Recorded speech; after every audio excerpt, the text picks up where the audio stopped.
All right, guys. Well, hello again. Obviously, we're not at the lake. I'm actually here in my apartment today, doing a quick video. I had to make some bottle rigs, getting ready for the summer for the Reds over at Calaveras Lake on the Crappie wall, and I brought my bottle rigs from the boat storage where I usually keep them.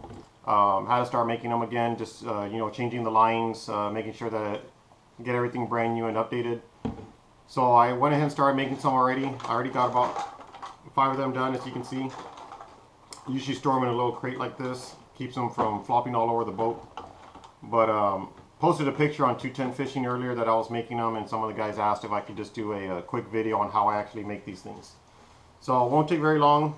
Try and do this as quick as I can. But some of the things obviously you're going to need is you need a bottle. Any kind of water bottle would do. I actually like the Gatorade bottles. They're pretty sturdy. They have this little cut down the middle, which I'll show you guys what I use that for. And these bottles, I probably have actually had these bottles for close to 10 years. So they're real sturdy, and that's why I like them.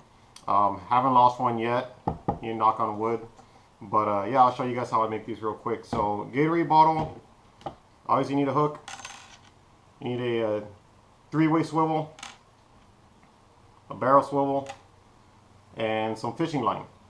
And actually I'm using Trilene Big Cat or Big Game. This is a 50-pound test, and this is what I'm going to use to make my bottle rigs. So first things first, guys, on your Gatorade bottle, real easy.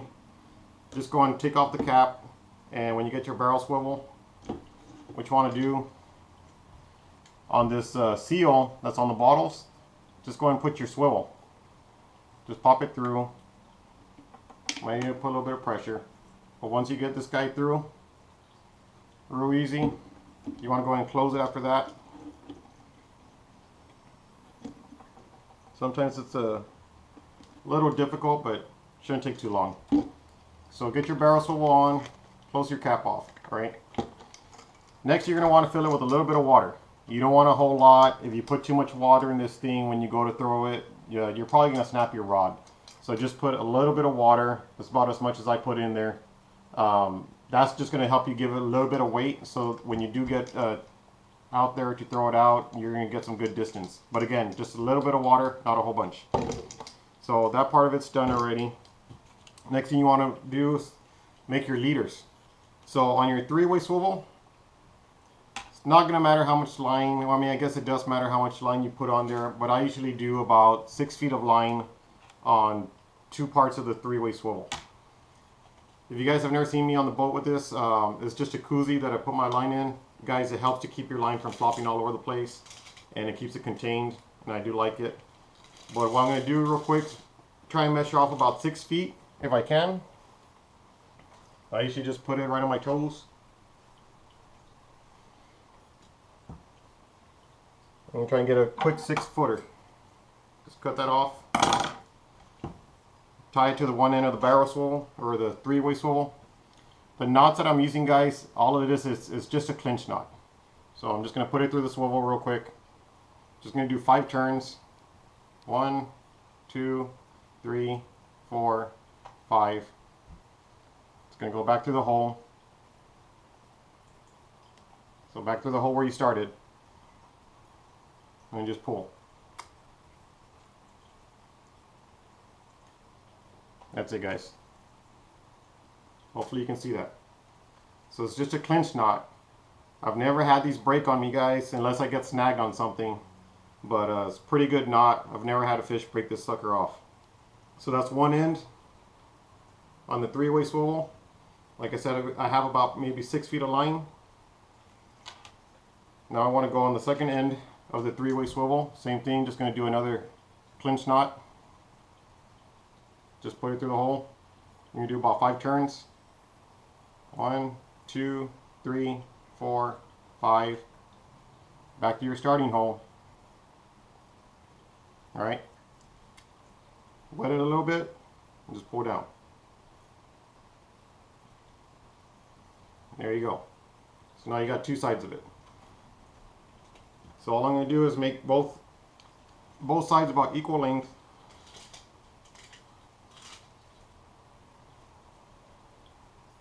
get that, measure it off.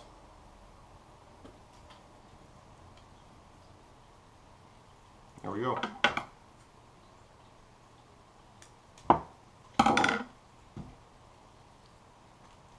So now on this 3-way swivel, like I said, I had about 6 feet going one direction, 6 feet going the other direction. It doesn't have to be 6 feet, guys. You can make it 5 feet, you can make it 4 feet. I tend to like 6 feet because when this float ends up floating in the water, your bait's going to be probably about 10 to 12 feet down from the surface. Which any of you guys, if you fish the crappie wall, especially if you're in that middle part of that wall, the water's about 40 feet deep, so you want your bait elevated. So this is a pretty good rig. So for your 3-way swivel, one end is just going to go straight to your water bottle. Same thing, clinch knot.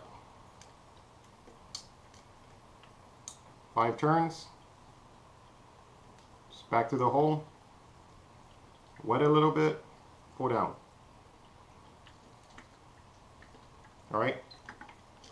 So again, here's your water bottle with your barrel swivel through the seal. Alright. We have 6 feet. Do your 3-way swivel. And on the other end is where you want to put your hook. Now for me, guys, I don't tie directly to the hook at first. What I usually do, you can do that, but what I usually do is I just have another regular barrel swivel and I tie myself a little leader. Okay. The reason I do this is so whenever I need to change the hooks, instead of cutting off the main line, all I need to do is I just need to cut this small little leader. So the other end of my line, like I said, if you want to tie straight to a hook, you can, but I don't. I'm going to go right to that little barrel swivel. I'm going to do another clinch knot. Again, 5 turns. Back to the hole. Wet it up a little bit. There you go. Like I said, guys, on this one I just have a short little leader. This is maybe about, I'm taking a guess here, maybe 10 inches. And this is now where I'm going to put my hook. And same thing, clinch knot. Clinch knot on all the knots on this particular rig. Just 5 turns. Back to that hole. Wet it and pull. And that's it, guys. This also tends to help a little bit, gets a little bit of weight. I mean, it's obviously not a whole bunch. But once you do put actually bait on this hook, this will end up sinking down to the bottom. So what this helps, guys, this rig, if you've seen my other video on fishing the crappie wall, if that power plant, when you're fishing down that channel, if there is a current going away from you, going from the wall down into the channel, this rig works great. As soon as you throw it down into the water, the current's just going to pull this bottle and it's going to take it further out. And as much line as you have on your reels, it's as much line as you can let out. I mean, it's a slow current, so it, you know, slow and gradual, but you can get your line out pretty far. I usually use on my Penn Defiance reels, I'm using about 125 yards of line. It may take a couple minutes to get it out there, but this thing will just go straight down the middle. So if there's current at the crappie wall, this is a great rig to use. If you guys go fish that wall at night, the great thing about this also, get yourself some glow sticks. Pop them, crack them, get them lit. Green, red, yellow, blue, whatever. Greens are probably some of the better colors. You see them real easy at night. But just unscrew the cap, crack your glow stick, throw it in there, seal it off. And so this way when you're at night, this thing is going to shine real bright. And you'll still be able to keep an eye on your rigs and at least your lines as far as where they're out on the walls. But this is a real good rig to use at nighttime for night fishing out on that crappie wall as well.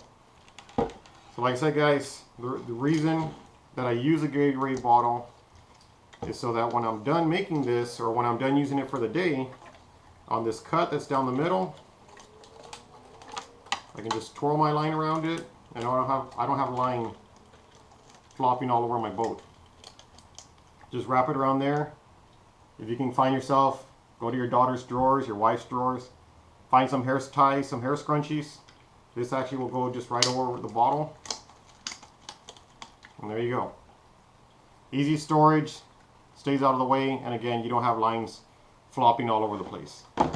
So that was it, guys. Quick video. How to make a bottle rig. Hopefully you guys enjoyed it. Real easy to make. Go get yourself some Gatorade bottles. Like I said, it doesn't have to be Gatorade. You can use a soda bottle, water bottle, anything that's going to keep it floating up on the surface. But again, I like the Gatorade because it's a very sturdy plastic, and again, I've had these for years. So they've never done me wrong. They've always worked out great. So hopefully you guys enjoyed the video. It's a little bit on the long side, but hopefully you guys did find it very informative. So next time, guys, I'll see you guys in the water. And I think my wife's hiding in the other room, so I'll tell her she can come out now. Alright, guys, thanks. Y'all have a good day. Later.